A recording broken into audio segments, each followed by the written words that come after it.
Hi, everyone. It's Jenny Westerkamp here from All Access Internships, and today I'm going to be presenting to you how to sell yourself in the dietetic internship application process. And I found that over the many years of coaching students that this was the biggest obstacle for people. They did not know how to really sell themselves through the application and prove to directors why they should be chosen for an internship. And so unfortunately, if you don't sell yourself enough in the application, you're selling yourself short and you're actually not reaching your potential and not optimizing your chances of becoming a dietitian. So I'm here to fix that. I am just so sick and tired of students not knowing how to do this, and so I want to show you how you do this through the application.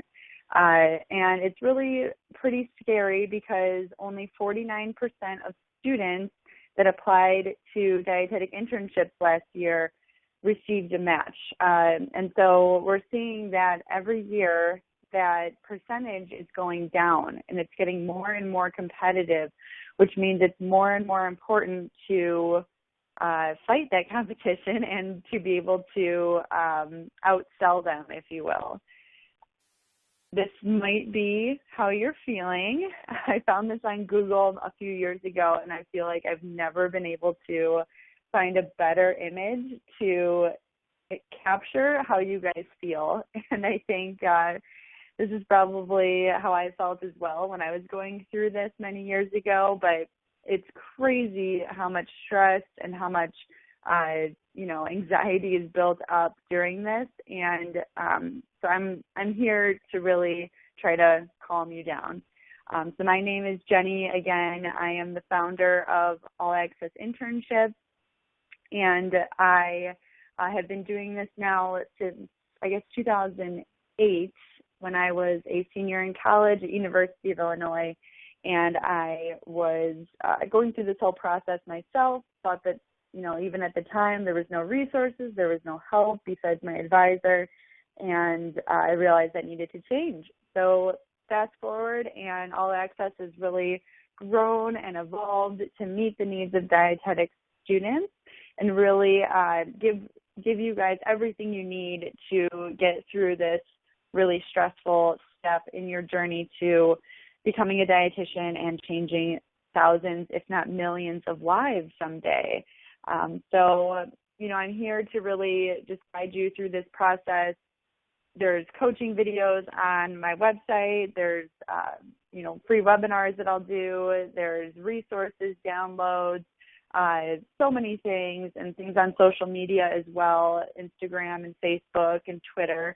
And so I hope that I can really help you through this whole process.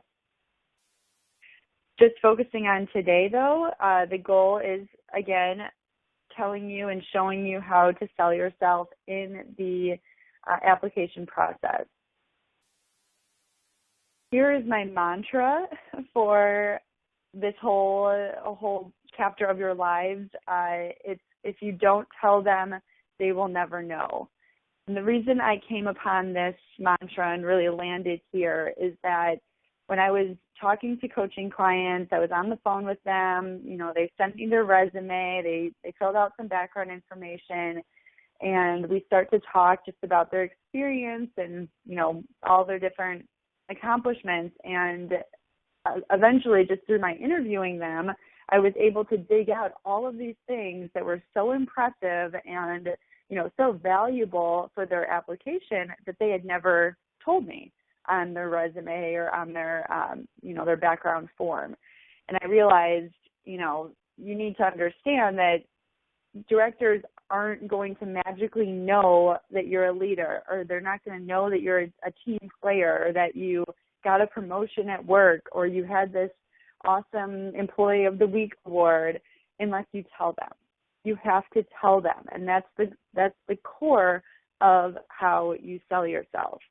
And so you can't just pretend like you're on a reality TV show and there's cameras following your every move, and you don't have to really do much to show, who you are, but the opposite is is true. You do have to tell them, you do have to show it through examples, and you do have to include this in your application so that directors know.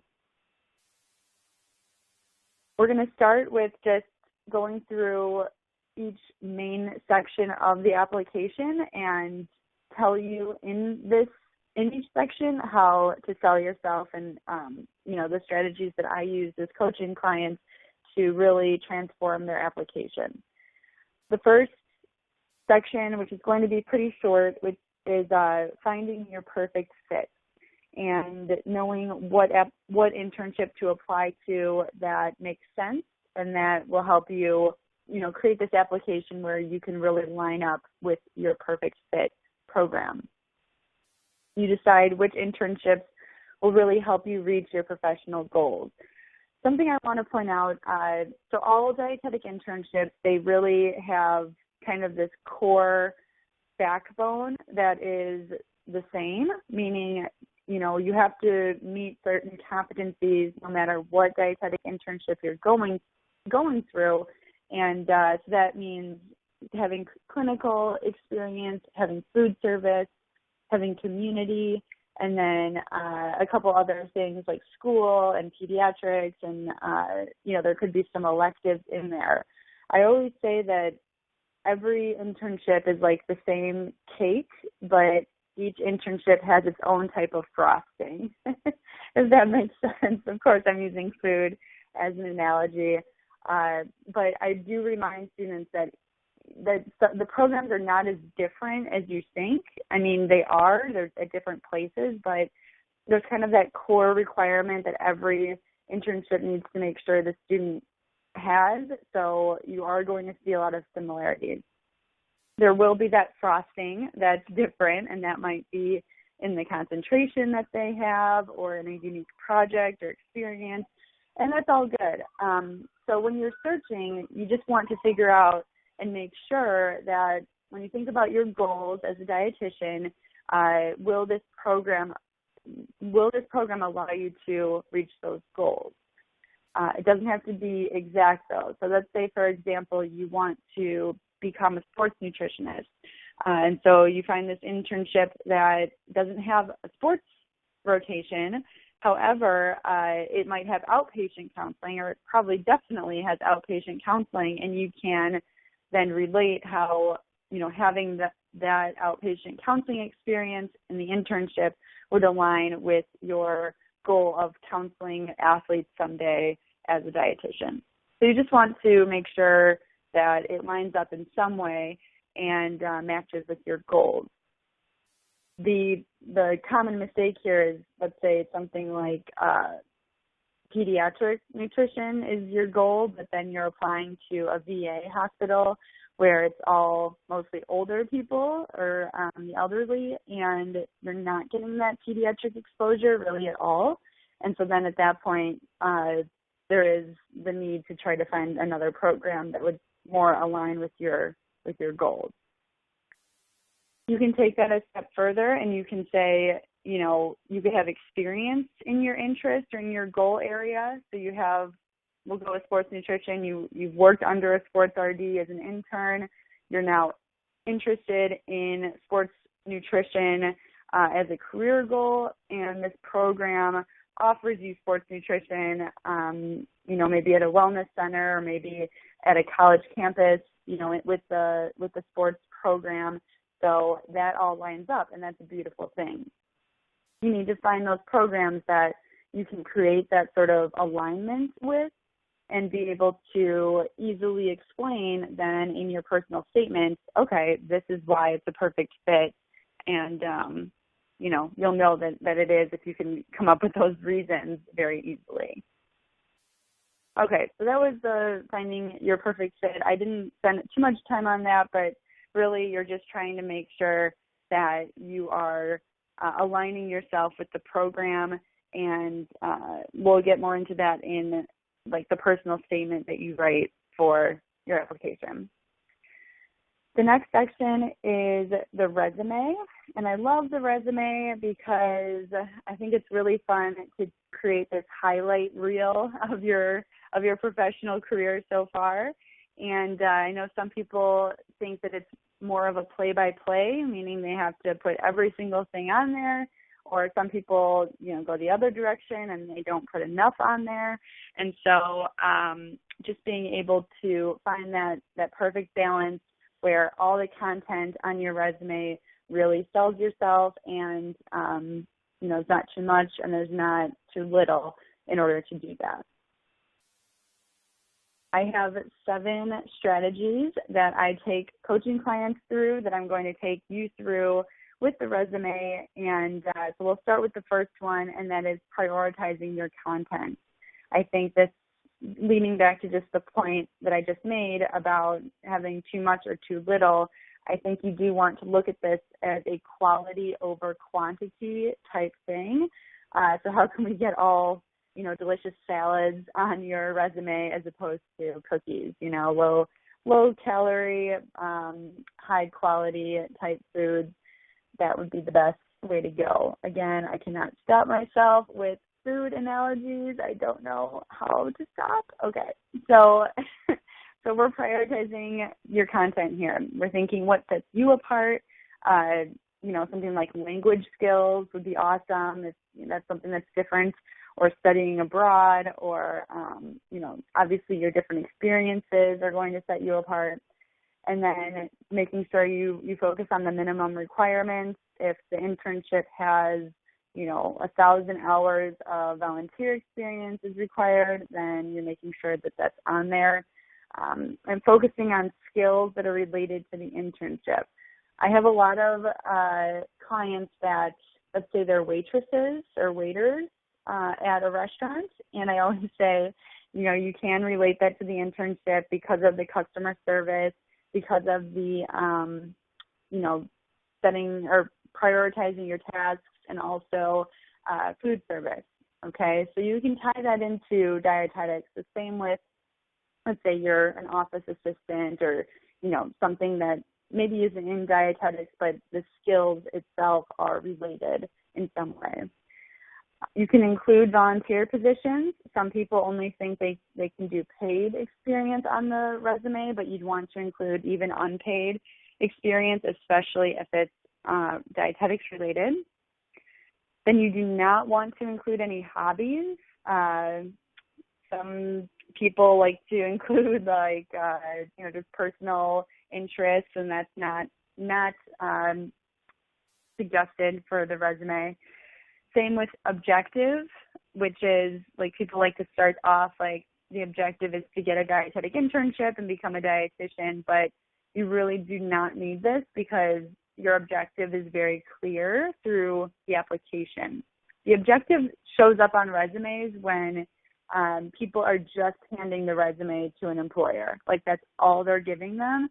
And so at that point, then they would say what position they're applying to, and it would serve a purpose, whereas the objective on a dietetic internship resume is it's pretty clear. You don't need to waste space saying that. The same with Microsoft Office skills. I would say at this point, if you can create a resume, it's pretty much implied that you have Office skills, and you do not need to waste space on something like that. And then just one other thing before the last point is that some people will list a summary of qualifications, or they'll list their coursework. And so these things are things that you would have on your other parts of your application, so you would not need to include it in the resume. And finally, maybe membership. So I say this because if you think about let's say your student Academy of Nutrition and Dietetics membership, is that really selling yourself just to say that you paid the dues and you're a member of the Academy? Well, if you are struggling to come up with content and you don't have a lot of experience, then yes, that might be something good to add just to kind of fill out the resume. But otherwise, it's kind of one of those things where it's well, you just paid your dues and you didn't really take an active role in that organization. So either take an active role in that organization and get some more volunteer experience, or consider leaving it off your resume, but you can always include it in DieCast, in that section of extracurriculars. And it's still going to be there, but it's just not going to be a highlight of your experience. So just, again, it's always looking at what is the most important, what is the highest quality content, and going from there.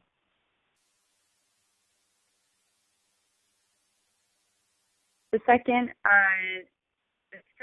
strategy is asking great questions. And this is part of your self-interviewing process, where you're digging deeper into all the things that you've done and deciding, okay, what is worth putting on my resume.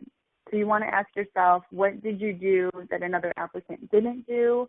And that could be like when you're describing your job responsibilities. Let's say you're a diet clerk, and you want to think, okay, how is my experience as a diet clerk different than that of someone else? You'd say, okay, well, these were the units that I worked on. This is how many beds was in the hospital that I was on. These are the types of diets that I was exposed to. And, if there's any other special projects that you did in that experience, you would include it in those bullet points. So you want to just add your flavor to those descriptions. And then what will you do in the internship? So think, what are the skills that you've had that you've had with your experience, and how will those translate to the internship and show that you're prepared and ready? Then you also ask, how did you make an impact? And this might be if you volunteered for a private practice dietitian, and you think, okay, well, what did I leave with that practice? Like, what changes did I make that impacted that practice because of my time there? So did I reorganize the handouts? Did I update PowerPoint presentations so that they were more visually appealing? Did I organize a new procedure for taking new clients? Like, what did you do that made an impact on that organization or that business, or, whatever nonprofit it was that you worked with, or nutrition club, for example? And then what can you add to be more specific? So this goes back to adding that flavor, adding, the exact types of handouts or the talk or the types of people or population that you worked with, really just adding more detail. And then finally, asking yourself, what were your best accomplishments, and are they listed on the resume? Dean's lists, or scholarships, or employee of the week, or promotions, anything to show that you were successful in your experience. The third strategy is my best formatting tips for the resume. And I also have a video on this in the video section or on our YouTube channel. And just to summarize here quickly, it is to be consistent in formatting across each section. So your education, your experience sections, and your extra sections, whether it's honors or language, you want it to be the same theme. So you're bolding the first, the organization name, you're italicizing your position, you're using the same indents across each section so that it all really lines up. Some people, they just change up their formatting each section. I'm like, you really want it to be the same across each one, and especially within each section. And then I love, love, love half-inch margins and 10-point fonts. I think this is the magic size and margin to be using, because when you have a more narrow margin, it means that you can kind of stretch all the content across the page in a wider way, and it's more spaced out, and it just looks really good, and it fills up the page nicely. So that is for sure what I would recommend, and not having the bullet points be so indented. I usually bring the bullet points out to the left a lot more than most people would think, because that, again, it just kind of spreads things out and, keeps your bullet points to like one line or like 1.5 lines, just so it doesn't look like too much writing. Have good chronological order with experiences. Some people will, just think they should put like the most important experiences at the top, but you really want it to go with your current ones and then go backwards in time to where the last experience in that section would be your oldest experience. And looking at your sections of your resume, I look at this as kind of like your overall organization. Some people have so much experience that they can have sections called clinical and community and food service. Like, that's awesome. So they can create those sections. Or some people will have a leadership section where they have at least at least 2 experiences in that leadership section. And it looks really good. So just look at your section names and make sure that those are really selling you as well, and make sure that it's organized in a way that it looks the best visually as well. The 4th resume strategy is professionalism, using a professional email, not jennylovecats@gmail.com. I actually don't love cats. Sorry, I'm allergic, so that was a terrible example. But yeah, you want to use a good email and make sure that you have your phone number on there, and so your voicemail is professional in case they just happen to call you. And then you can include your current and permanent address, although lately I've been just deciding that one address is enough for your resume.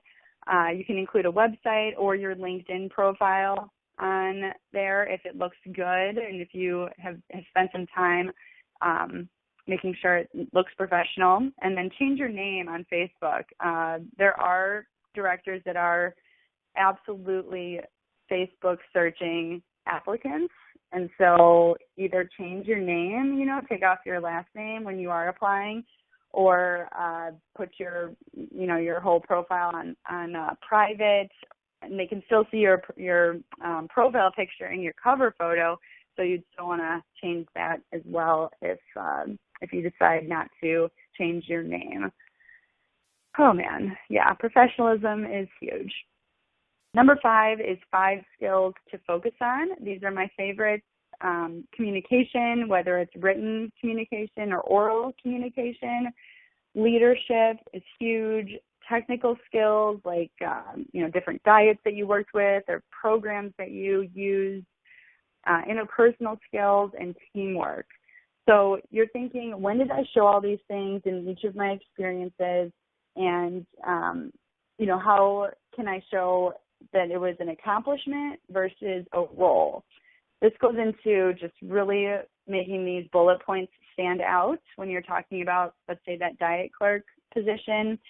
You're thinking about, I color-coded and reorganized different diet-specific menus so that the nurses could use it, for their patients in a better way. Like, that's more of an accomplishment than handing menus to patients. And so that saying those role type things is fine, and it is important to explain your responsibilities, but whenever you can, if you can include those accomplishments in the bullet points, that's just an added bonus for selling yourself and showing that you have certain skills in these positions. Number 6 is to use buzzwords and to say things like the job titles of the people that you worked with, and the specific industry terms like serve safe or ESHA food processor or a medical charting program, anything that's related to dietetics. It's always nice to throw in there just to show how you've had that type of exposure. And the last strategy for resume is your being able to get it reviewed and have someone else be looking at it avoiding common mistakes, which we'll go through in a second here, doing a full grammar check, and then just even for yourself, like printing it out on paper and reading it out loud. I mean, this is huge for the resume, but it's even more important for the personal statement. So just being able to look at it not on your computer screen, and reading through it out loud so that you slow down and you really look at every word. I think that will help you catch a bunch of errors, and having someone else review it. So we do have resume coaching. Our most popular is actually the combined resume plus personal statement, because you get a little discount for it. But a lot of people get the resume coaching because it is one of those things where you just look at it over and over, and we consistently find like at least 10 mistakes on your resume, like at least 10 errors. And our coaches, every time they're just sending you back your first draft with just a ton of markup, a ton of comments, a ton of things that you can do differently. And so that's why I always say you have to get it reviewed. Otherwise, you're just going to be turning in something that isn't as good as it could be. The common mistakes that we tend to see is wrong tenses is kind of a big one, and I have a video on this on the website, but it is where you're using the wrong tense, like you're using past tense verbs for present experiences, or you're using, present tense verbs for past experiences. So you want those to line up. Then we've seen some really ugly resumes. I'm like, sorry, I'm not sorry for that, but we help visually make things stand out and make them look a lot better and cleaner, because that's a huge part of it too. Like your first impression of your resume is what it looks like, and so making sure that it lines up and is good to look at, that's key. Then using white space inefficiently, so that has to do with margins, using boring descriptions, again, brainstorming better descriptions, more on accomplishment than on just, your basic role. Some people like to clump the responsibilities into one paragraph, but I really like bullet points. And then if you're using a lot of fluff, so having that objective, having a section for references, like you do not need that. Interests, no. Hobbies, no. Microsoft Office, no. Memberships, maybe, but probably no. And, just anything else that just doesn't seem like it's selling you or isn't quality information. And finally, if it's too long. So you can have a 2-page resume. That's totally fine as long as everything on there is quality. And I never usually go past two pages. 1 page is also good, but if you feel like, you're taking out valuable things, then I have no problem keeping it at 2 pages. In grammar checks, do not put periods at the end of your bullet points. Do not use abbreviations of any kind. Never use and/or. There's actually no, I don't know when it's appropriate to use that. It's either and or. Make sure you spell dietitian correctly, please. Do not capitalize general job titles. And what I mean here is if you said, I worked with the clinical nutrition director if you said your bullet point was worked with clinical nutrition director to update menus, when you say that in a general way, you do not capitalize the job title. Same with registered dietitian. You never really capitalize that unless you stated the person's name and then used clinical nutrition manager as their descriptor, as their job title after their name, then you would capitalize. Otherwise, do not capitalize. And then same with the tenses, the wrong tenses. This is a common mistake, and it's also in the grammar check slide, so hopefully you will not make this mistake. It's very common.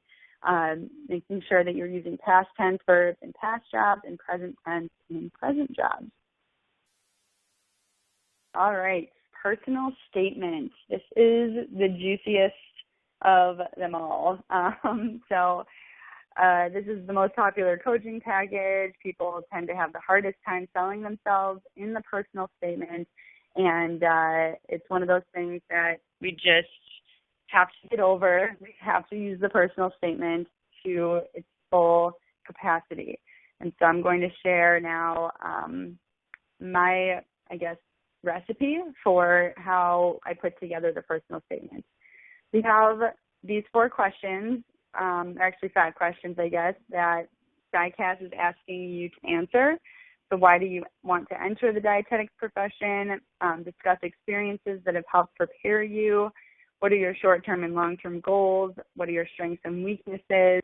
And then what other information do you consider important? And in that last bullet point, I always say we need to tell the program why we want to go there.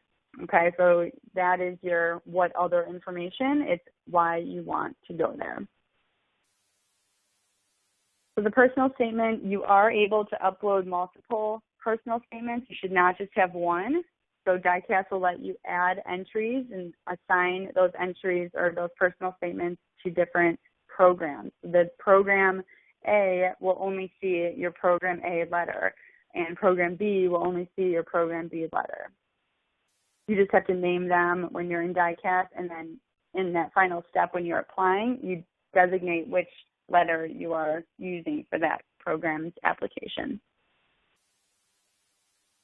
Okay, so then we are saying we're starting off this personal statement, and we're going to set the stage. So we're going to say why you're interested in dietetics. And this is where you really hook them in and you think, what's my story up to this point? What has happened, my journey that has gotten me here to where I'm ready to become a dietitian? And think about how you can be unique. So saying that, you grew up and you ate poorly, and then you realized that eating healthy made you feel good, and now you want to help other people feel the same way. I've heard that so much. So you really want to think, what is a more specific story that you can share and really hook them in and make them remember you. The key here, though, is not to spend so much time on it. I've had students or clients that will spend the first 3 paragraphs just explaining why they became interested in dietetics. And to be honest, of all the questions, this one really sells you the least because, it's sort of about, just your interest in general, but doesn't say anything about why you're prepared or how you're going to kind of use this career in the future. So it's something where I just want to spend that first paragraph on and have enough detail, but not have too much that it's taking the focus off of you. I've had people that will talk about their parents that maybe have diabetes or their father had cancer, and they spent all this time really going through that full story, and I don't think that's necessary for this letter. You just want enough, but not too much. So once you set the stage and kind of say, okay, this is where I've come from, now you talk about the experiences that have prepared you. And I like to think of 3 experiences to include in your letter. The first is a foundational experience, meaning something in either clinical or food service or community, something that's very dietetics related, and being able to, share about that experience. And then the second is goal related, meaning something related to the career goals that you're going to talk about later on in the personal statement. So let's say sports nutrition, I'm going to talk about the experience I had with the sports RD. And finally, leadership. Leadership would be the third one, whether you're using this for your strengths paragraph or as the experience, you want to include a leadership experience in here. And it could be, if you're not the president of a club, it could still be something like being a manager or being a shift supervisor in something, or something in a work experience ideally. If you don't have anything in work that shows you were a leader, then or work or volunteer, then you can use a class example, but I wouldn't recommend using classes as examples. You want to think of something outside of the classroom. And then a common mistake here that I see in this experience section is that people will just repeat what's on the resume, and you really don't want to do that because that's what the resume is for. You want to really dive into the skills that you had in these experiences. And the really, really, really, really easy way to do this is using the STAR method. So be sure to watch the video on the STAR method, because I'll explain and kind of give an example. But for the purposes of this webinar, just for the sake of time, I'm just going to tell you to watch the video and tell you that everyone always forgets the results of the STAR method. They forget to explain, like, what happened as a result of their actions. And usually, that's the part where you really sell yourself. So I can see why people would easily forget that. Then moving on to strengths and weaknesses. So I talk about weaknesses first. And the trick here is that if you've ever heard of that rule where if you are giving someone feedback, you always sandwich the negative in between two positives. So you're saying like something good, and then you say something bad, and then you say something good again. And so I think this works really well in your personal statement, because you can talk about all your experience, then you can address a weakness, and then you can talk about your strength after that. And when you think about your weakness, you want to think about maybe something that was out of your control in some way.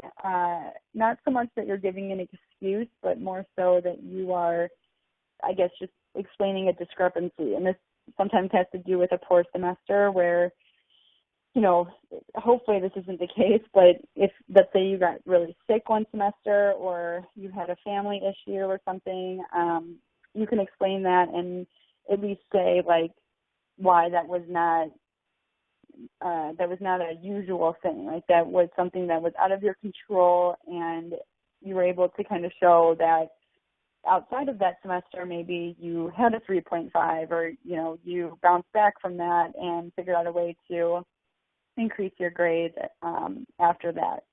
So you just want to address, like, how you're something that maybe isn't directly your fault, and then explain how you improved it. After you talk about that weakness or that area of improvement, then you're talking about your strengths. And with your strengths, I like to choose either leadership or communication or time management. And I think these are the three big ones. So with communication, just to clarify, that could also be like your language skills as well.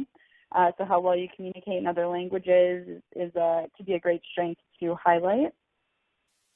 And when you do this, when you do talk about your strengths, the key here is to give an example, okay? And so to think of your example, think of your STAR story again and think, what was my most impressive R, okay? What was my most impressive result? And then work backwards and think about, like, okay, if I was president of a club and I was able to double membership, that's your biggest R, and then work backwards and say, well, what did I do? What strengths did I use to create that result? And that might be that you had a really strong sense of leadership, or you had a strong sense of communication where you were increasing how much you were staying in touch with all the members, and you used different marketing techniques to communicate the benefits of the club, and therefore, that awesome communication skill resulted in this amazing result. So hopefully I can't stress enough the result part of this, and you do want that example to prove that you have the strength. That's the key. Because the common mistake is that people, and literally I've seen this more than 3 times, more than maybe 5 times, that people will just state, my strengths are leadership and communication and time management. I'm also a very good team player, but I know how to work independently. And that's it. And that's their strengths paragraph. And that's not going to sell them, because anyone could write that. Anyone could write that. But you have to show that strength, and you have to do it with an example. You can't just say that you have all these skills and not back it up with evidence. Cool? Cool. Moving on to goals. So what are your short-term and long-term goals? You need to show them what you want your future career to be. And you do need to know, or at least have an idea of your goals because it shows how passionate you are for the field. It shows how much you understand the profession. And I don't care if you don't know what you want to do in your life because no one knows what they want to do. Like, I'm 7 years in as a dietitian, and I don't really know what I want to do with my life except run All Access. And for the purposes of the application, you need to have these goals laid out, and they need to be clear and specific. So short-term goal is like 5 years, your first 5 years. What are the jobs you want to hold? What population do you want to work with? What advanced degree or certification do you want to have? What dietetics practice groups do you want to be involved in? And then long term, you want to think, 10 years out, 20 years out. Like, where's your dream job? Like, if you could do anything in this career, what would you do? Would you want to write a book? Would you want to be in private practice? Would you want to be a director of a school nutrition program? Like, all of those things. And you want those long-term goals to include leadership as well. So think, how do I want to be a leader in this field, in my specialty, in my workplace? Do I want to be a manager? Whatever it is, let's really dig deep and create a lot of details around your goals. The trick here is that you can actually look at different dietitians, like that or that are people in areas or specialties or in different hospitals or different sites, looking at a sports RD's website, and you see what they did. I mean, LinkedIn is also really, really good for this, where you can see all the different jobs that they had and start to include those types of details in your goals as well. The common mistake here is that people will just say, like, my short-term goal is to get a dietetic internship and my long-term goal is to become a dietitian, and that does not set you apart in any way, and it does not sell you in any way. You want it to be very specific. And that final, what is what is the other information that you want the selection committee to know? I always say we want to say why you want to go to that specific program. And you want to have at least 3 reasons. And a really good trick is, remember when I talked about at the beginning, I said, like, what is your perfect fit? If you can't come up with 3 specific reasons why you want to go to that program, then it might not be the perfect fit for you. You want to have these 3 reasons be, something that might be connected to your experience. Okay, so I had someone that she worked at a diabetes camp in the summer, and the program actually offered a diabetes camp rotation. So, right there, that's just a perfect alignment. Like, I feel so prepared for your program. I'm especially looking forward to the diabetes camp because I actually spent a summer in a diabetes camp. So that would be a really good reason. And then you can also connect the program to your goals. So going back to the sports nutrition goals, you can say, I really want to go to University of Houston because of the ability to work under a sports RD and as my goals are in sports nutrition. So again, that's another good specific reason. And finally, you can also choose a reason, if it's a distance internship, of course, that could be something that's specific to why you want to go there because of your own situation, personal or whatnot. And then you can also say, something you learned from a visit or a phone call. And I like to mention the visit or phone call just because sometimes directors, they get so many emails, they get so many people coming to open houses or visits that they tend to not always remember you. So I always mention that in the personal statement just to show them how interested you were and that you did take the time to visit or speak with them, even if they don't specifically remember.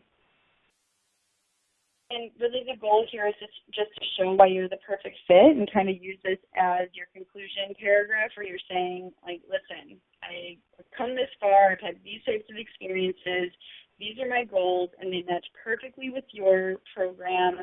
here's why, and, this is, your final way to say, like, why you should be chosen, and that's it. I mean, that's, like, how you kind of summarize your entire personal statement. It all leads back to that specific program, which is why you have, a personal statement only for that program, so you can be specific in it.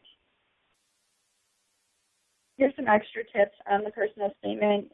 You can add adverbs. So this is a funny tip, but I always find that when I read personal statements and I see students that are using adverbs in a good way, it always sounds a lot better, easier to read, or I guess more exciting to read when you add a little bit of emotion. So something like, let's see, like, I don't even know, like I eagerly anticipated the next step of my journey. Like I've anticipated the next step of my journey. I have eagerly anticipated the next step of my journey. Eagerly would be the adverb there. The next tip is don't take the focus off of you, and this has a lot to do with at the beginning of your personal statement when you say why you're interested in dietetics. Some people just go on and on for multiple paragraphs just about, whatever it is, a story about their family or their own story, just about their journey. Like they take too much time with it. Or what's even worse is that they talk about like the terrible obesity rates and the decline of the diet in our society, and they like spend all this time just kind of sharing their commentary on nutrition in America, and that does not sell you in any way. You really want it to be focused more on you and not on America. So make sure that that's not happening. Avoid the fluff. You can listen to another coaching video. I have lots of coaching videos, and I have one of them on fluff in there. I think it's called like too much of this is not a good thing. So check out that video. Make sure that you mention if you talk to a director or interns there, again, just to remind them how interested you were, and avoid those grammar mistakes and get it reviewed. So we do have the coaching. It is our most popular, although this year, like our most popular is the combined personal statement and resume because of the discount, I think. But the personal statement is by far where people say the coach has made such a difference in their letter, help them really just take it to the next level. And not only take it to the next level, but catch, 10, 20, 30 grammar mistakes on average each time. So again, you do not want to turn in something that could be a lot better if you just get it reviewed. That's the personal statement. Again, most popular coaching and probably the juiciest of areas of your application where you can really sell yourself and stand out from everyone else that is applying. All right, so references then. The references are something that I would say are underestimated. And I think that with references, you have a lot more control over this than you think. So I'll tell you how you can gain some control and use the references to sell yourself more than other applicants will think that they can do. The references are like that third-party view of you. There's someone on the outside looking in, and they can tell the director, get some unbiased information about you that's hopefully positive. You need to help the reference sell you, and you need to choose them wisely. So I've had applications literally ruined by bad references. I mean, if you have someone that won't write you positive comments for you, and they're going to write negative, I mean, you've just lost a lot of points on your application by having someone that's not going to be super positive. The rules here, just so you understand like what you need to work with, you can ask as many people as you want, and you can add up to 4 references, and then you can assign 3 to each program. And so you can assign, if it's A, B, C, and D, you can assign like A, B, and C to this one, then B, C, and D to this one, and D, A, and B to the third one. So it can be a mix. But no matter what, for each program, unless they say differently, you should assign 2 educators and 1 employer or supervisor. And so that could be from a volunteer or a work experience. And so you want to have, the 2 and then the 1. And you can actually, if this is like your first time applying, you can actually reopen a reference from a previous application cycle and reuse that. Although I will say, unless the reference is super busy, I would say if you have like this new information now and some other things I'm going to tell you, like you can ask them just to do it again. And maybe it would be a better reference this time around than the first time. You do want to check with the program's website and make sure they don't want another type of reference. Some people will say they want a clinical supervisor or employer, and so you want to follow the exact directions on their website as well. So the reference itself, what happens is you'll put in the contact information of your reference. We'll say your biochemistry professor, and she will get an alert on email that gives them the link to sign in. And on their portal for references, and I've been a reference before, so I've seen like the other side of it. They're going to ask like, how did you know this person?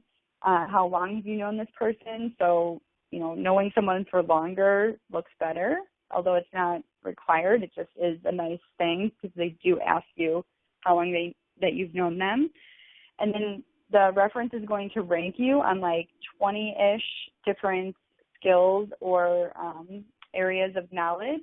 So they'll say like rank this person's clinical knowledge or food service knowledge or community, rank their leadership, rank their communication skills, their teamwork. And so you're just going to get, ranking from 0 to 5, I believe. And then there is a not applicable or not observed tab where, someone like your biochemistry professor might not know about your community nutrition skills, so they would put not applicable or not observed, rather. Sorry, it's not observed, I believe. And then they have a section for comments. The comments would be talk about the applicant's strengths and then talk about their areas of improvement. And this is where you can provide, basically ideas to help them fill these out. And they don't have to use your ideas, but it would certainly help them in the brainstorming process and help give you a little bit more control over the type of content that they'll be putting into these text boxes. Some ideas for areas of improvement that I like to use, like when I write references for people, I like to talk about if maybe they don't have a lot of patient interaction, which is somewhat expected just because you aren't a dietitian yet, but it doesn't look as bad to say, like, you just don't have a lot of one-on-one experience, and that's something that you'll get in the internship. Same with no counseling experience, again, just because you aren't a dietitian or maybe you're not a diet tech, but it's not as surprising to say that you don't have that. Creativity can be another one. Just as a student, you aren't exposed to as much. You aren't exposed to as many different types of problems or situations, and so as you keep getting exposed to them, you can become more creative, but this can be something that you can consistently be working on as a student. And so those are just the 3 that I've had, and then don't leave blank. So don't make sure that they are putting something down there just to make sure that they're fully answering the reference questions. How to pick your references. So when you think about professors, you want to think, the strategy here is think about if you've not only seen them in class, but seen them outside of class. So that could be an advisor, like if you had an advisor for a course, and they obviously have been working with you for a couple of years and could speak about all of your other experience as well. You can also choose a professor in your area of interest. So if my interest was sports nutrition, I might say I want my sports nutrition professor to be one of my references. And then finally, a professor that you've worked for as well and had a class with. So I just had a client that has a professor that she started doing research with in her lab. So now that's kind of like a double reference, a double rainbow, a double reference that you can have to allow that reference to share more about you than just a typical professor would. And then with your employers, again, trying to find someone in your area of interest would be good, just to strengthen kind of your story or your theme with your goals. Someone that you've known a long time would be good as well, just because they asked you that, and that could add some strength to the reference. And maybe volunteer or work experience supervisor where you had a lot of leadership. So where you were a manager or where you just had a lot of responsibility, and the employer could really speak to a lot of your different skills and saw you in a lot of different challenges or situations. So here's the secret of stellar references is you help them and you give them examples and, ideas for your strengths, ideas for your areas of weakness or areas of improvement, and you give them this type of background information and these types of details, and this helps them write a more specific reference for you. I had someone, a dietitian that I worked for as a student, she actually had me just write out a sample reference, and she was able to use or not use whatever she felt comfortable with, but it allowed her, she was super busy and she really wanted to write me a good letter, so she said, just help me out, give me some ideas, give me some examples, and I will go from there. So I think this is totally appropriate, and especially if you have a good relationship with the reference, it's something where you can take this extra step, give them the support that they need to support you, and again, it's up to them and their name's on it, so they don't have to use anything, and if they want to use it, it's because they fully agree with it. So this is definitely a good strategy, and one that a lot of people do not think to do. They just say, hey, can you write me a reference, and cross their fingers and hope that something good comes out of it. But you can actually take a more proactive approach to this and give yourself a little bit more power to ensure that you have positive references. All right, so director communication. Students are so nervous to email directors and to talk with them. They freak out just about the email that they're going to send or the open house. What are they going to say at the open house? And so here are some ways that you can really sell yourself when you're speaking to directors. I do think it's good to reach out to them and have a conversation with them, whether it's on email or on a visit or an open house, and just make sure that they know you ahead of time. So making that initial contact is usually via email, and you can, brainstorm. I have coaching clients, so I do a get match coaching, which is all-inclusive, unlimited coaching, and I only work with a certain number of clients a year. But one of the bonus coaching that you get with me is I help you brainstorm your emails that you're sending so that you make a really good first impression, and you ask really awesome questions that not a lot of other students are going to be asking to help you stand out outside of the application. So this has been sort of my specialty, or one of them anyways, with helping students make this contact. So brainstorm your content, have a really good subject line, and then make sure that you're conveying a few things. So convey your interest in the program, be enthusiastic in the email about, just the next steps and what you're currently doing, and then be unique. So don't just repeat questions that are typical or that, everyone's going to ask. You want to think of some unique questions that are more personalized to you. Now, be prepared for anything what I mean here is you might send this email out, the director gets it, and like 10 minutes later she responds and says, yes, I could, talk with you on the phone. Do you have time for a phone call? And some students will be like, oh my gosh, I'm not ready. But you should be ready. You should be prepared for something like that to happen, and just be prepared for a quick response or a quick phone call.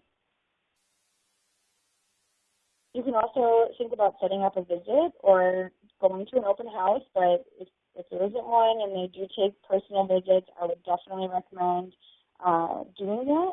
My disclaimer here is that if you are applying out of state, I don't think it's necessary to have to make that trip out there.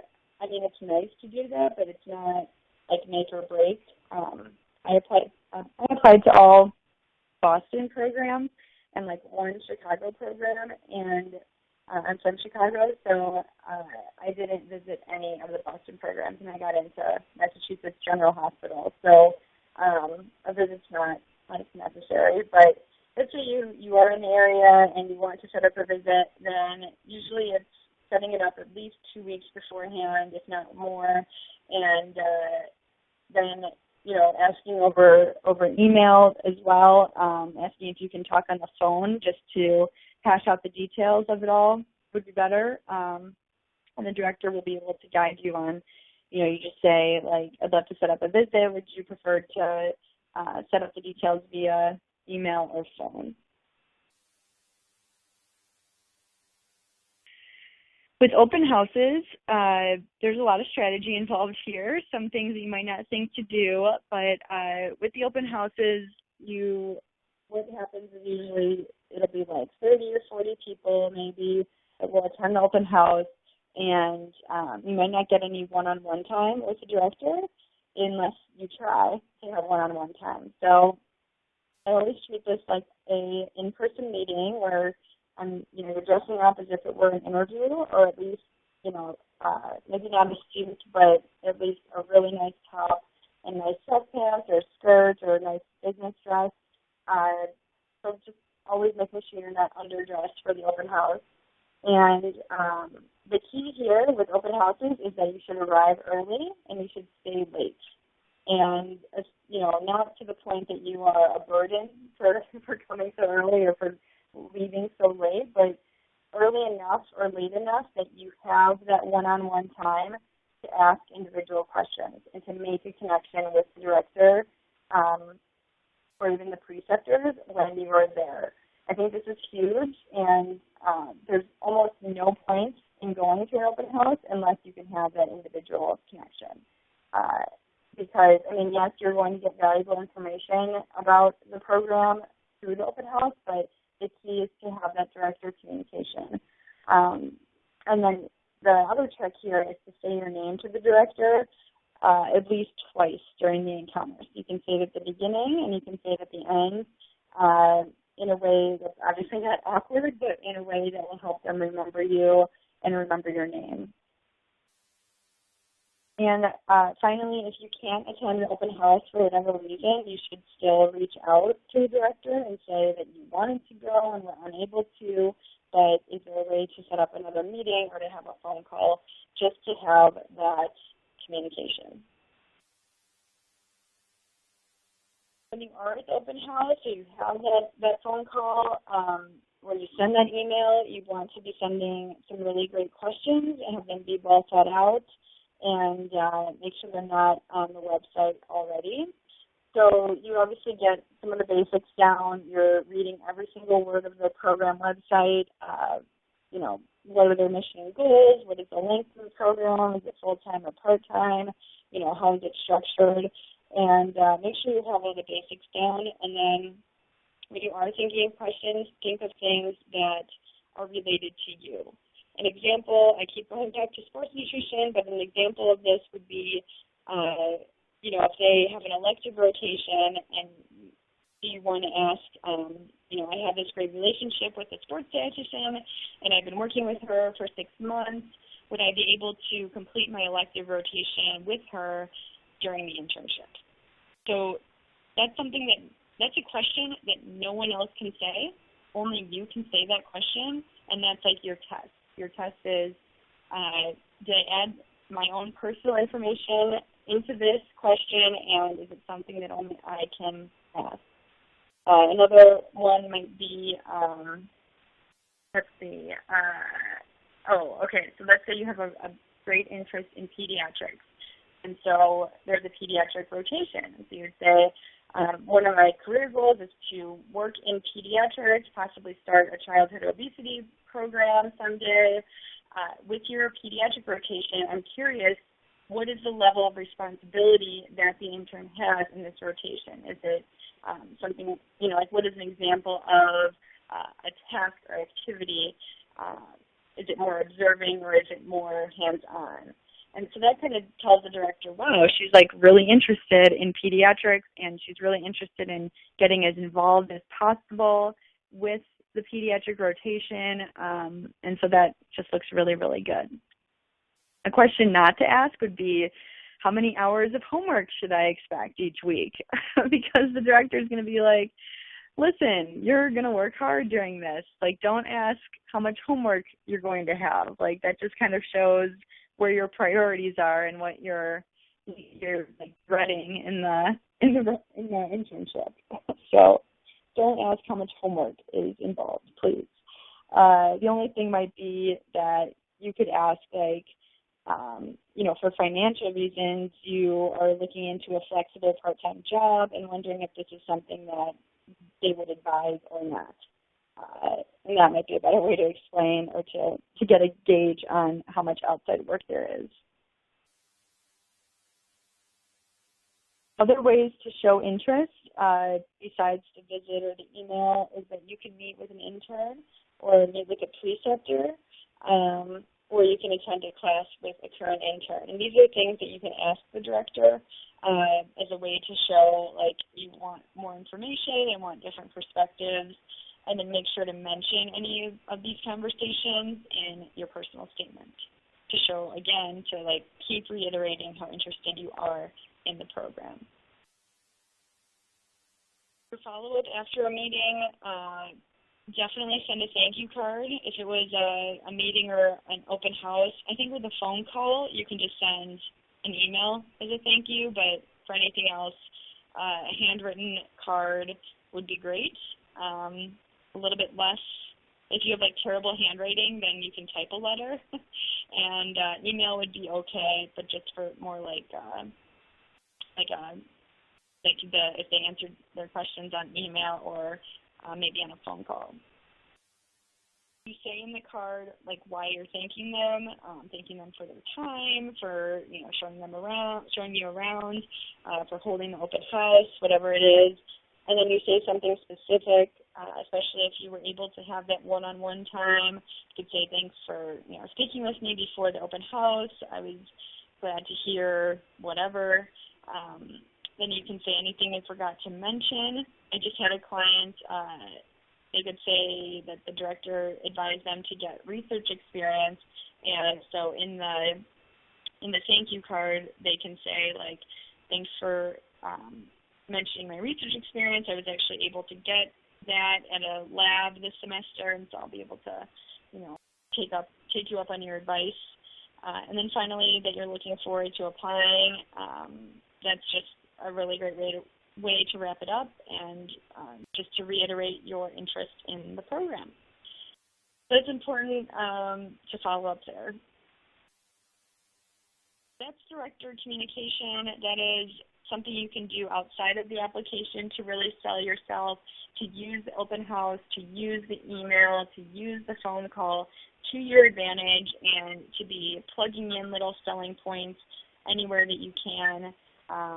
Never hurts, as long as it's not like, I've had people that have wanted to email just to email. And so, like, I just want them to see my name, but you really have to have some purpose. And you can find purpose in a lot of different ways. Just if you brainstorm and think, how else can I show my interest in this program? The last section here is the interview, and the interview is something that would happen usually after after the deadline, after the application deadline, although sometimes it does happen right when you apply. So if you apply early, sometimes you can, I think there's programs like Aramark or Sodexo that will kind of like alert you right away. Once they see you're qualified for an interview, they might send you a request to get the process started, so be aware of that. But with the interview, you're really thinking, when you're selling yourself, you're thinking you're selling your communication skills in the interview. And you have to be a good communicator. You have to know how to project yourself, how to handle yourself, and be professional. So I have the 4 E's. Okay, my 4 E's are the E's of solid communication, and it's easy. Get it? Easy? The 4 E's are easy once you know what they are, and it'll really transform your communication. So the first is energy. So having a good energetic tone, making sure you're well rested so you have that energy to project. The second is enthusiasm, so showing your interest. Smiling, even when you're on the phone, is really helpful. Kind of goes along with energy as well, but it's always nice to talk to someone that's really excited and enthusiastic to be talking to them. And then the third E is engagement, and using their name, or if you're in person, showing eye contact, showing that you're engaged, you're facing the person, you're not cowered away. Usually, if you're not confident, you have poor engagement, and you don't want to look at them in the eye. You don't want to use their name. You want to turn away from them or kind of make yourself feel small when you're talking to them. So instead, you want to do the opposite of all those things and show that you're truly engaged in the conversation. And finally, excellence. So excellence is selling yourself, and excellence is focusing on your positives and not talking down about yourself in the interview. Unless they ask you, like what areas are you looking to improve, well, even then you're trying to stay as positive as possible. This, just like with engagement, this has a lot to do with your level of self-confidence. And a huge part of communication is confidence. If you think about public speaking, the more confident you are, the better you are at communicating to a large audience.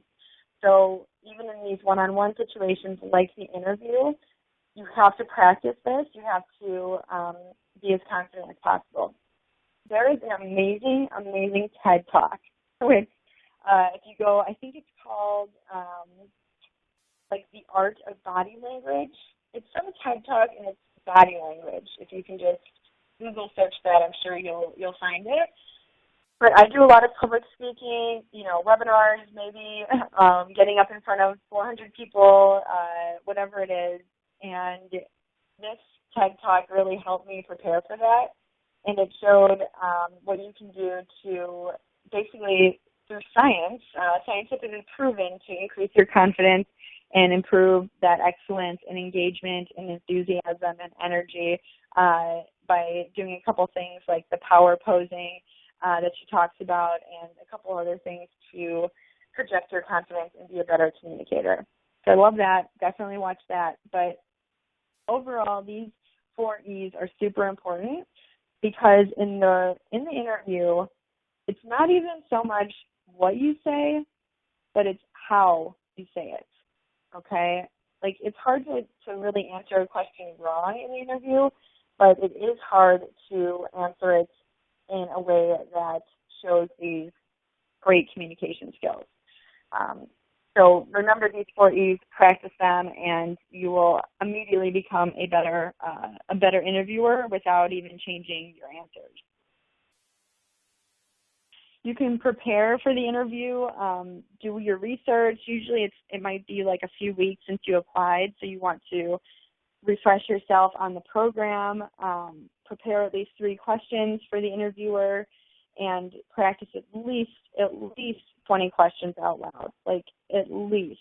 And when I say out loud, I'm saying you're having someone ask you or you ask yourself the question and then you speak it out loud. And that will help you just get in the flow of how to answer questions. And then develop a list of your stories or like star examples that you can use and come up with, because having those unique stories will really help you answer in a more unique way. The answering technique that I like to use is you restate the question, you give the star story example, and then you restate your answer and the question. So might want to write this down or take a picture of this slide on your phone, but it's very simple but very effective. You have a question that might be, name a time or tell me about a time when you had a conflict with a coworker. Okay, so I have had conflicts with coworkers. I can think of one example. One example was when I was working at a cafe at on my college campus, and we had a class that we had to get to, and my coworker also had a class that they had to get to, and because of this, we were always rushed after or at the end of the shift. So my coworker would always want to clean up and leave before me so that I was left with having to do the rest of the work, and so he would be on time and I would be late. So as a result of all of this, we ended up talking about it directly, coming up with a plan so that we started cleaning earlier in the shift, and we were both able to leave on time and make our class on time. So we came up with a solution and, basically collaborated on it and were able to resolve the conflict. This is how I was able to solve the conflict with my coworker, and we were able to solve the problem without any further issue.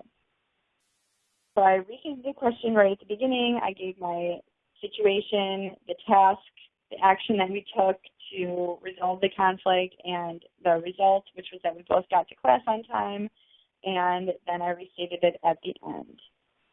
So you can really answer almost all the interview questions in this way, whether they ask you about a specific time when you showed a skill, or they ask you, what your strengths are, your weaknesses. Like, you can always use a star story, and you can always restate your question at the beginning and restate your answer with the question at the end. But if you have no idea what to say, this is like what nightmares are made of. This is just something that can really instill fear in people. But if you have a plan for what to do to handle this situation, then it becomes a lot less dreadful.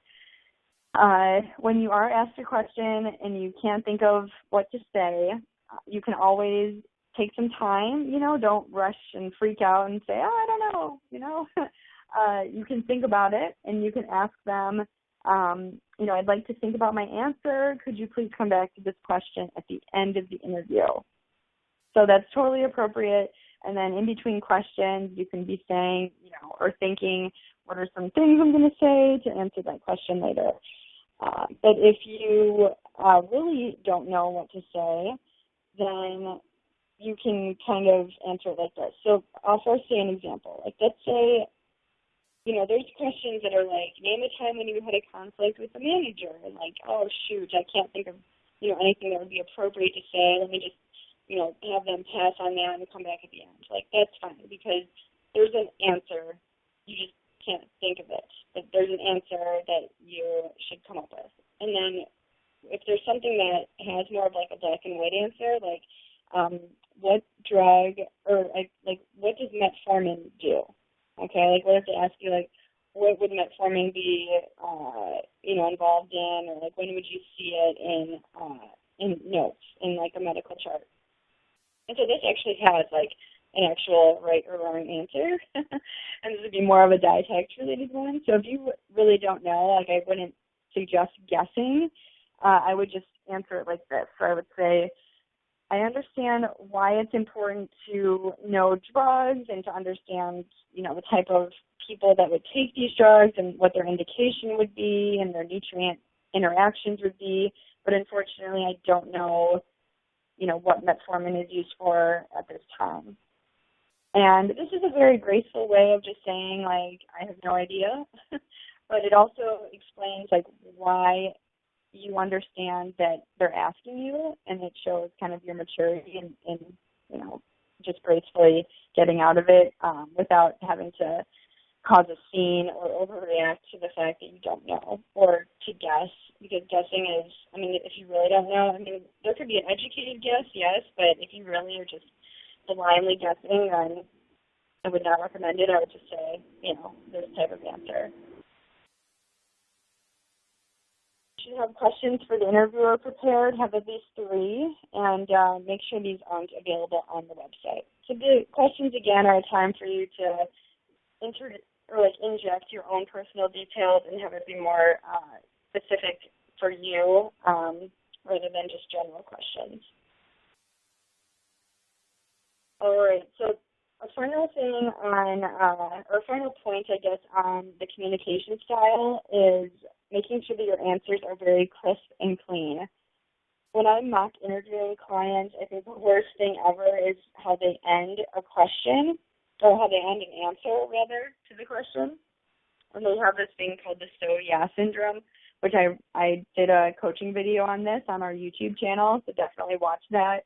But the so yeah syndrome is when they say something like, and that's how I handled that conflict with my coworker. So yeah. They'll end it. So yeah. And I can't even tell you. I mean, people all over the country say so yeah. It's not related to a certain geographical area. It's just across the board, I will hear this so yeah. And that's a problem because that really ruins the answer. That's like the lasting impression that the director has on you is so yeah. And it's better for you to end confidently and crisply than to have that sort of drag on. The reason people do this is because they're not confident. It's because they're awkward or don't have as good of communication skills. And so being able to practice questions and answering them in a way that's confident and ends very clean, that's the key to a good answer. And so when you're saying something, when you're answering, don't try to ramble. Don't try to fill that silence with some awkward mannerism like that, or all those common things that I'm sure I'm probably using on this webinar, but that I'm trying to reduce as I get better as a speaker. Things like the ums or the uhs or or just whatever it is that will fill that silence. Especially on a phone interview when you can't see the person on the other end, it's the worst because you're like, what is this silence all about? Like, why won't they speak? And it's really because they're probably writing notes, or they're just, making sure you're done because they can't see you. So they give you a little extra time of silence just to wrap it up. But you just want to be comfortable with that. You want to know the silence is okay. You ended it very clearly, and that's what you need to do. When you practice, you should practice with someone so that they can tell you if you're doing this so yeah, or if you're saying things that are just kind of rambling. One final tip here, and something that's come up, I guess, in the last couple of years that I've noticed and try to tell people, is you want to talk in multiple sentences. What I mean by this is many interview answers will be like one long sentence. They'll say, and then this, and then this, and then this, so then this. And like they will never complete a sentence. It'll just be one long sentence. That doesn't sound as good. So you want to figure out where you can end and then restart a new sentence. Stop, restart a new sentence. This sounds a lot better and is much more clear than making it all ramble on as one. Full sentences, clear start, clear end, no so yeahs, no awkward mannerisms. Rehearse this until you are really good at avoiding these common errors. The follow-up is the same for a visit as it is for an interview.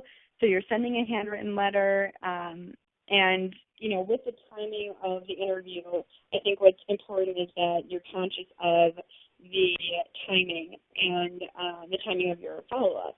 So if you you can go on D&D Digital and you can see when directors have their final deadline for turning in their rankings. You want to follow up before that deadline because you want, if there's any other final points that you can get, it could be with the follow-up card or email that you send. To make sure that whatever it is that you do, they get it before they rank you. And usually this is a week or two before match day. And I guess this will be my final piece of advice on the interview and on how to sell yourself. And this is with phone interviews, which are super popular now. They even have Skype interviews. But my suggestion on phone interviews is to have things ready in front of you, whether that's notes or, calculator or Google on your computer, just in case. Anything to be prepared. You can have your list of star stories that you're going to use. You can have sample answers in front of you. I mean, all of those things are appropriate and really smart to have, just to be prepared. And then with the phone interview, you do want to smile during it. And you also want to dress nicely. And this is my funniest piece of advice because it's completely true and it's good advice, and that is for a phone interview, you should dress nicely in a suit. And I'm not kidding. Dress nicely in a suit in your bedroom. Do not wear pajamas. Do not wear gym clothes because that will not put you in a professional tone. I can literally tell when someone is talking to me and they're wearing pajamas or they're wearing clothes that are not interview-worthy clothes. Like when I'm interviewing them, it is one of those things where you don't even realize it, but it's what you're wearing, it's your body language, and those things can affect how you sound on the phone and the type of tone and the type of attitude or the type of communication that you have. So get in the zone. Don't wear pajamas, sit up straight at your desk, this is real, let's do this, and it will show in the phone interview. I love ending webinars on the advice of not wearing pajamas. I think this is a great way to end it, and you realize, that's not even something you would think about, and I hope that that's not the only thing that you thought in this webinar that you didn't think about. I hope you got a lot of different ideas of what to do to sell yourself. Because if we go back to our mantra here at the beginning of the webinar, if you don't tell them, they will never know. The application is the only thing they have to know whether or not to accept you into their dietetic internship. It is the only thing. And so that is your tool. That is where you need to take control, and you need to figure out how am I going to sell myself in the best possible way, more than my competition, because competition is fierce, and where am I going to improve my application so that I can use it to the full advantage and optimize my chances of getting matched. This is totally up to you. This is all in your hands. The amount of effort that you put in, the amount of thought, the amount of brainstorming, the amount of reviewing that you get, the amount of research that you do on the program, this is all up to you. And so I hope that I've given you some concrete steps to basically transform your application and, to do things even outside of the application with the open house or with the director email or even with the interview to really sell yourself and, give yourself the best chance. That is the biggest problem with dietetic students. We do not know how to sell ourselves, and this problem, if you don't figure it out now, this problem will continue on for your entire career. And I find it so sad when I see dietitians, I see them trying to start a private practice, and they're trying to really sell their services to the public, to a certain population, and they don't know how to do it.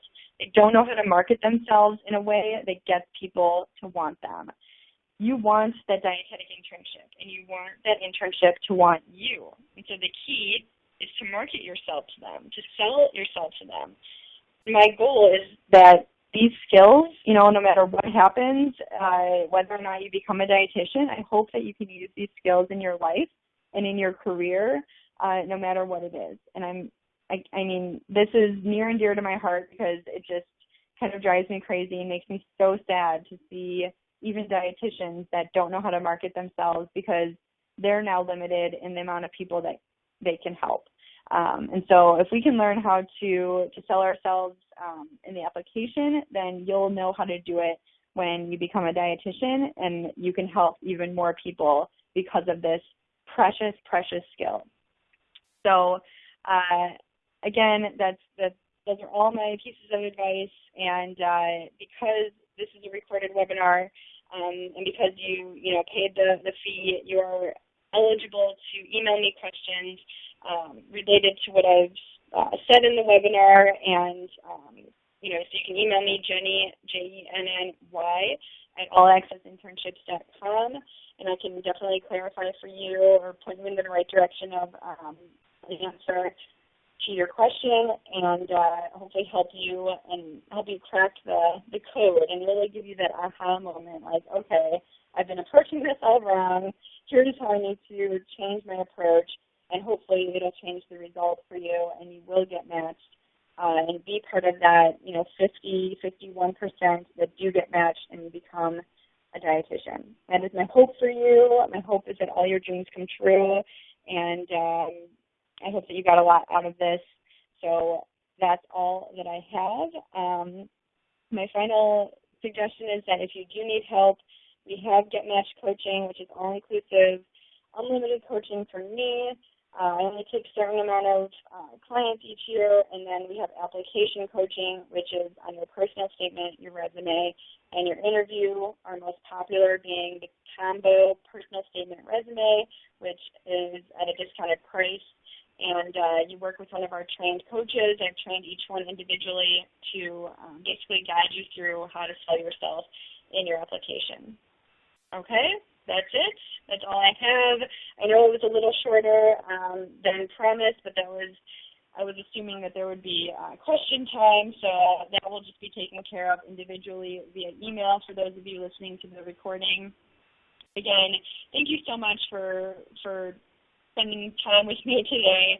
I congratulate you on already taking the extra steps to make sure that you get matched by investing in this and investing your time in listening to this. So you're already off to a great start. I wish you the best of luck. Feel free to check out All Access Internships. Follow us on Instagram and Twitter and Facebook. Good luck and get matched. Thanks.